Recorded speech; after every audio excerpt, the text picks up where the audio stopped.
If you haven't seen the previous video in this series, follow the link on your screen or click the link in the description or pinned comment below.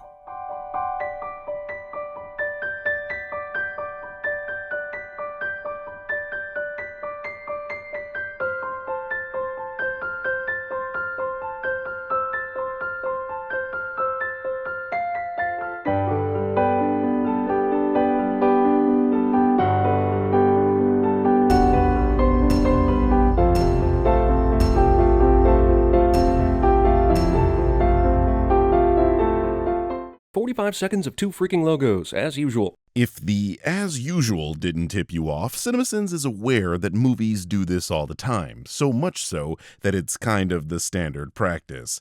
What I'm saying is, this is like sending a movie theater for selling popcorn. Darkness instantly tells me there's going to be some narration in this bitch. Do you ever look at someone and wonder? Narration. I've always wondered what their issue with narration is.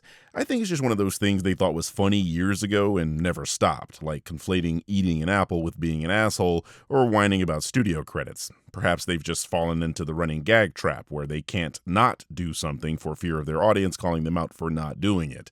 You know what I always say? The audience can suck my nut. This baby memory should have fallen off the track and smashed on the floor, thereby giving us a good reason for why we can't remember baby stuff. Or how about a memory troll with 18 million hit points and infinite mana? Yeah, but this isn't depicting how we remember things. It's showing how Riley remembers this event. If she even does. I mean, there are a lot of things pushed to the back of her mind by the time she's 13. Whoa, is that how you pronounce mana? That shit reminds me of how some of you so-called weebs pronounce manga as manga. Ew. That's fear. He's really good at keeping Riley safe. At that age, Riley would have ran right over that power cord and wouldn't have given two shits about it. You mean like how she did in the movie? Oh, we're good. We're good. Thank you. Thank you very much. And we're back. This is disgust. That's anger. Okay, so far we have joy, sadness, fear, disgust, and anger. And that's it. The rest of the movie. No love, no loyalty, no competitive spirit, no logic. This is because Riley is very young in this movie and hasn't yet developed complex emotions, being a child. Love for her is joy, and she doesn't yet understand what it means to be loyal.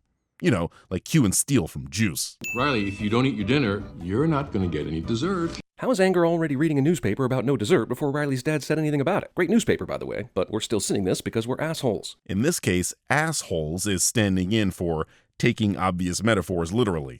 Right after you eat this! None of the other emotions have any control over anger, even though they are all within stopping anger from pulling these levers distance. I know, right? Like how some people can't control their anger sometimes. What? Why aren't you removing a sin? Goofball Island is my personal favorite. Riley's memory storage system is a discount Pinterest. You can tell this video is old. The motherfucker was talking about Pinterest. Oh, I love Honesty Island. The movie creates a series of islands that all seem worthy of their own emotion character thing, but whatever. Since when is honesty an emotion? No, seriously, answer that question.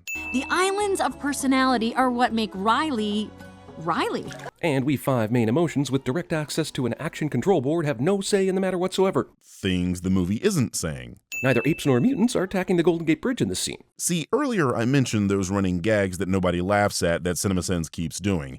Here's one of them, and all of it has nothing to do with the film Glory. Bask in its dark shadow. See, this is the problem with choosing 4 negative emotions and only 1 positive one as the 5 main Riley emotions. She's constantly going to be fighting for any scrap of happiness. Welcome to the game of life, where joy recedes little by little until you're a 40-year-old husk making YouTube videos about family films and what they got wrong according to some arbitrary metrics you set.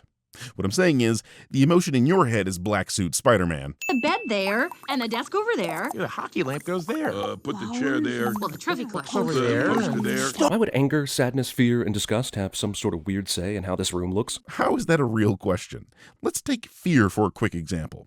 Fright would cause you to not put a wooden picture frame over the head of your bed. Now, extrapolate that for the rest of the emotions, and this totally makes sense. The moving van won't be here until Thursday. Why does the moving van status cause more than 10 memories to occur? Because the other emotions press the buttons on the interface? Not having your luggage would definitely produce a bunch of negative emotions, wouldn't you say? What the heck is Who that? puts broccoli on pizza? Movie continues its assault on broccoli. I'm with them. Who the hell puts broccoli on pizza? Not even vegans want that nonsense, and they'll eat hay. Congratulations, San Francisco. You've ruined pizza. No, Chicago did that. Bruv, have you seen a Korean pizza? Let's just say, We've only got capital to last a month, maybe 2. Parent openly discusses family financial trouble in full auditory view of concerned child cliché. This insinuates that parents should lie to their kids about whatever situation they may be going through, and I'm pretty sure lying is a sin. Come live with me, Riley. Somebody order a broccoli pizza? Hey, love this dream, but apparently dreams are mind-numbingly literal and directly reference things that happen during the day. Some do. But I suppose when your IQ can be counted on a Ninja Turtle's hand, everything would seem abstract. Eat me, I'm organic. Eat me, I'm organic is my new pickup line. Jeremy sends something he likes cliché.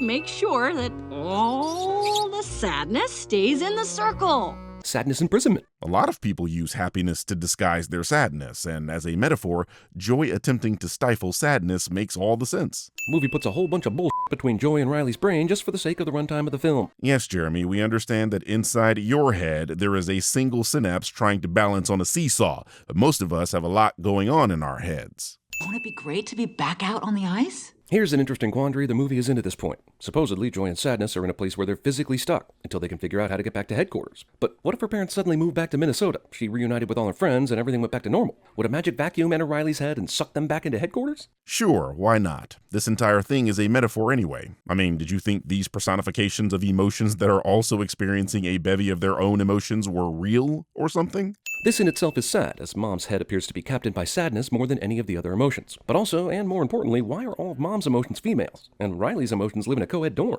This could be a reference to the philosophy of gender being a spectrum, where Riley's mother is feminine, whereas Riley herself is a bit of a tomboy with 2 male emotions.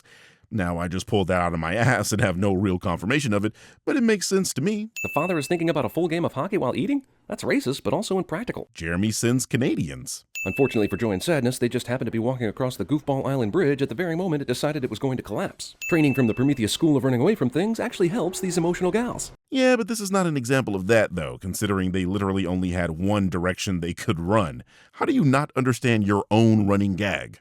Did Chris write this one?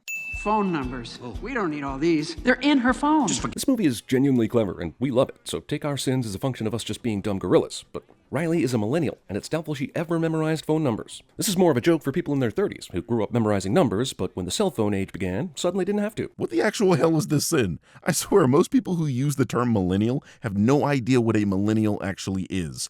You made this video in 2015, and at that time, the oldest millennial would have been 34 years old, clearly old enough to have remembered a time before smartphones were ubiquitous.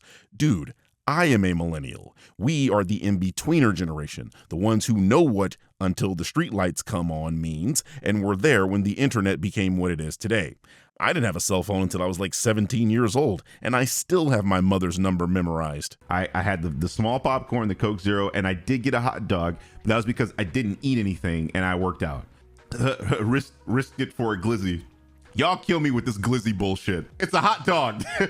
Call it a hot dog. Oh yeah, let me have a glizzy. This newfangled lingo, man. I swear to God, I can't handle it. You think it's gay to say hot dog? So you think when someone says hot dog, they're men that like men? Y'all have no logic to anything you say or do. There's no logic. Your memes are trash. Millennials got the best memes. That's facts. Millennials are kind of annoying too. I'll give you that, because like everything a millennial does is like depressing shit. Oh, I want to die. It's like, no, it's not funny, motherfucker. That's depressing. So we got some depressing memes, but y'all got memes that don't even make sense. Y'all will show a Skittle on a plate and find that shit hilarious. I mean, at least the depressing shit made sense. You know, Riley definitely ain't happy here, but isn't she kinda happy singing this song? She's definitely not disgusted, scared, or angry, so... Her face indicates that she isn't experiencing any emotion. Like, look at her face, bruv. She looks like Elon Musk's personality. The joy? The joy? Mm-hmm. How does news about the various emotions travel outside of headquarters to imaginary friends or employees of a human head? Is that the weirdest thing I've ever written? Yes, it is. Given the fact that the majority of humans would agree that joy is the best emotion, I don't think it's that unbelievable that in this universe, joy is the most famous of the emotions. Just want to be clear, the imaginary friend inside of Riley's head just sprained his leg? What's really going to bake your noodle is these emotions can communicate with Riley's imaginary friend. I'm honestly kind of pondering what you think that says about her anthropomorphic emotions. What is going We're abstracting. There are 4 stages. This is the first. Riley's own joy and sadness are now in her abstract thought, and I just lost the battle with my own existentialism. Again, something clever that makes sense when you have the neurons to process it. Since she's basically disassociating, Riley's most powerful emotions are now abstract concepts to her. Hello? How is Riley talked into playing hockey again, especially since she's completely shut down since Joy left headquarters? She hasn't yet developed ennui. That's in part 2. Apparently one's ability to play hockey is dependent upon the ability to keep memory balls in a thing. Perhaps this is an exploration of Riley's heart? But the heart never really makes an appearance in this movie, physically speaking. That's because when people say the heart, what they're actually saying is the brain. All emotions we feel and experience, including love, happen in the brain. I know that sounds intuitive, but people really believe that all 8 billion humans on this planet can be boiled down into 12 personality types based on what position the Earth is in when we were born. And that was the wrong line from the wrong script, but we're leaving it in because they're just as stupid. Riley's dreams are truly the weirdest thing ever, because they're all based on earlier events. Does she ever have that dream where she's trying to get somewhere, but no matter how far she travels, she never gets any closer? You dream about acquiring intelligence? It's where they keep Riley's darkest fears. Apparently there's no room for happy thoughts in the subconscious. And couldn't some of the darkest fears have popped up in imagination land? I guess that would have ruined the production design. I'm sorry. Did you just ask why are there no happy thoughts in the place where they keep her darkest fears? Are you serious? It's broccoli. God damn, I know it's common for kids to dislike vegetables, but this assault on broccoli is offensive. That is delicious and nutritious. Hey, broccoli for sure is nutritious, but you're not convincing anyone here that it is delicious. And this is coming from someone that routinely eats broccoli raw with no dressings or seasonings. Joy is a dick. In Brainland, this is basically manslaughter. Look, I agree that sadness is a key component of the human condition, but I don't think anyone can argue that someone who isn't feeling any positive emotions right now needs sadness more than joy. There's a reason we try to cheer apathetic people up instead of trying to make them feel down. And now that Joy has fallen down here with Bing Bong, it means it's a harmless fall, because this movie is not going to kill Joy, which then undercuts the earlier cheap tension train bullshit even further. You're right. This movie is not going to kill Joy. But you sure are with this pedantic approach to what is clearly not meant to be taken literally. How could this kid have forgotten this first day of school sadness in the few days since it happened? That's literally not possible. As a person that overuses the word literally, you are misusing that word. She plays hockey. This is literally possible. And now, ladies and gentlemen, I would like to introduce to you our most distinguished clinical subject, Tom. Marlon? Tom lost part of his brain in a hunting accident. His memory only lasts 10 seconds. I was in an accident? That's terrible. Don't worry, you'll totally get over it in about 3 seconds. Get over it? I mean, what happened? Did I get shot in the brain? Hi, I'm Tom. Hi, I'm Lucy. I just wanted Riley to be happy. And sadness wants her to be sad, and anger wants her to be... How could this have ended any other way? The deck was stacked against happiness from the start. The film already explained what the emotions are there to accomplish. Anger doesn't want her to be mad. He's there when she needs him. We saw fear and disgust protect Riley from things that are considered dangerous. Joy and sadness are states, both of whom are capable of controlling the human long term. I'll try. Bing Bong.